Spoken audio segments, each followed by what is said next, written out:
Hello, runners. Hello, runners. I'm Coach Dean. That's Coach Dean, and I'm Coach Joe, and we're going to pause for 1 second. Okay, there it is. Does 1 second matter? Does 1 second matter?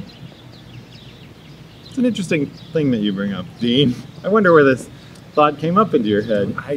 Things just pop out of my head that are... They did. Okay, I'll tell you where it came up, people. So I interviewed Chris Zielinski, who is the 10K American record holder, and the story was not only that he broke the American record, but he was the first non-African man to run under 27 minutes. That's the headline that you will see if you read it. But his time was 26:59. And I asked him about this, and he says, oh yeah, that 1 second makes a big difference. It made this big story, because nobody's broken 27 minutes that's not a non-African male. And it got me thinking that, 1 second is a big difference. But sometimes it's not, too, I mean, it's only in certain cases, where it really comes out, but it certainly can. And you think through races, and I always think through these, like, those points where you slow down to pass someone, to move around someone, or you go around a pothole or something. Where do those seconds Well, let's first clarify this 1 second and the different ways it can be impacted. Look, right. if I set my own PR at 5K by 1 second, if I run a marathon and qualify for Boston by 1 second, if I go from 4 minutes to 3:59 in the mile, exactly 1 second. One of my people just did that. She ran 4 hours, like 4 hours and 1 second in the marathon, and she was hanging her head. And I said, people did that to me the first time when I was ever trying to break 3 hours. That's right. I ran like 3:07 or something. To me, the difference between 2:59 and 3:07, that's damn good. Yeah. You try to get somewhere 26 miles on foot and be within 6 seconds of your time. That's right. That's really good, but right. But so I this get 1 second, it becomes huge. It's funny, and then which begs the question: where does that 1 second? Where does that 1 second? Where does the 1 second come from in the course of a mile, which is pretty short, 5K, a marathon, or even a 10K? Well, the world record in the marathon, 2:03:59. Yeah, just break it. Well, it was sort of, kind of. No, I mean, the world record in the marathon is 2:03:59, right? So, I mean, under 2:04. Under 2:04, and they say the first person to break 2:04. I mean, it seems so esoteric, but it's such a big deal. Yeah. But getting back to what you're saying, it's like our effort level in our race, is all being adjusted. But then you get down and you're coming into that finish line and you're kicking and you've got to pull it out, right? You look, maybe it's a lot of it, like for me, you look at that clock and it's, I can break whatever it is. And you really push hard to do that. So did you really make up that second in your fast, furious finish? Or did you make it up really somewhere along the way because you cut a tangent, you passed somebody a little bit more aggressively, you didn't let up on that second mile? Where was that 1 second? I don't know. That's exactly it. I mean, this may be the most esoteric thing we've ever talked about. It is interesting. But it is, and I was telling Dean before we started this that in a race a couple of weeks ago, I had followed somebody, my rival in Portland that I race all the time, and he led the whole race, and I caught him with maybe 50 meters to go, and then I went as hard as I could, and our times were with 1 second apart, right?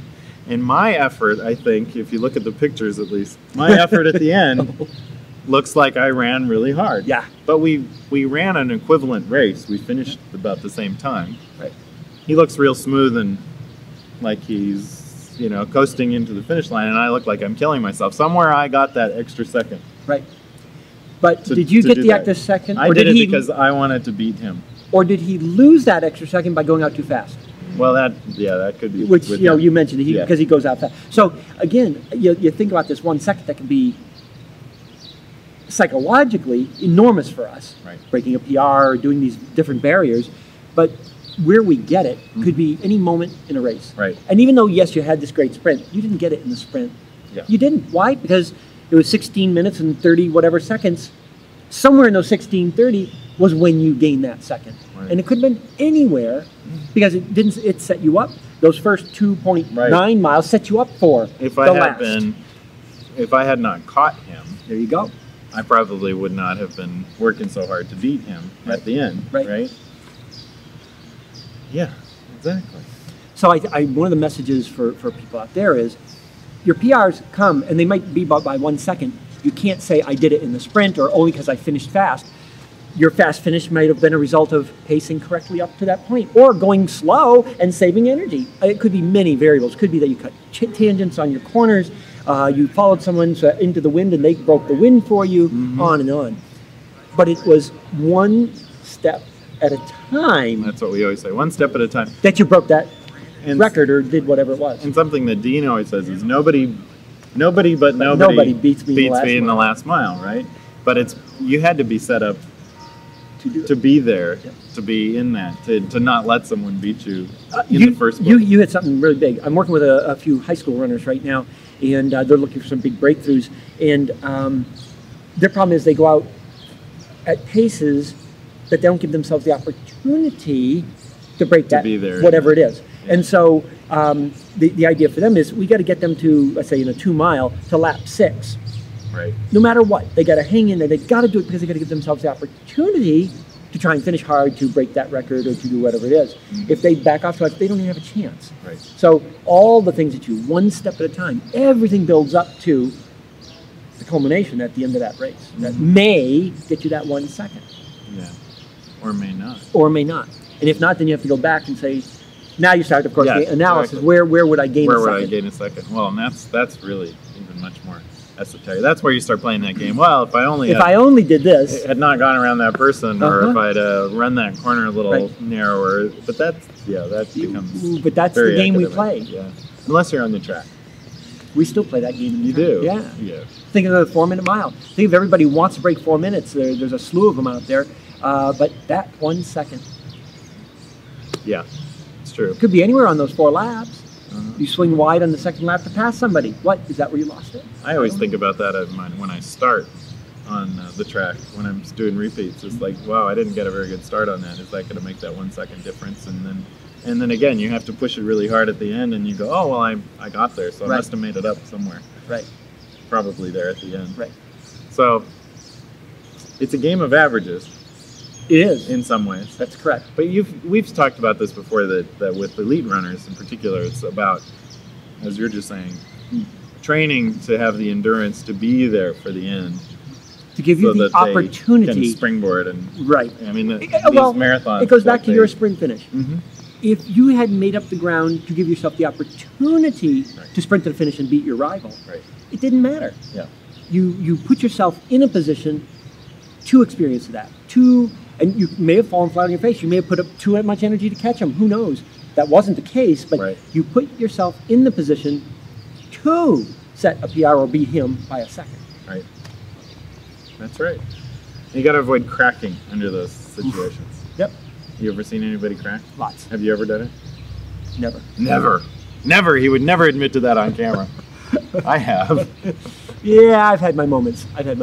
Cracking is where you are sprinting as hard as you can, and all of a sudden your legs go, done. Or you just don't time it right. We call that sitting up. Yeah, sitting up. Yeah. Somebody moved that finish line just a little few feet. It's like, dang, I thought it was closer than that. You talked about that race in Tucson. There's apparently a race in Tucson where you come around the corner and you can see the finish line. It was like 2 miles away. Yeah. And everybody started going. Yeah. It's like it's forever. Like 2 miles. Yeah. Yeah, don't do that. You're going to lose a lot of seconds on the end. Well, I don't know if this discussion was at all helpful to you, but it was certainly entertaining for us. And, we could make this 1 second shorter if I just signed off right now and said, thanks for watching.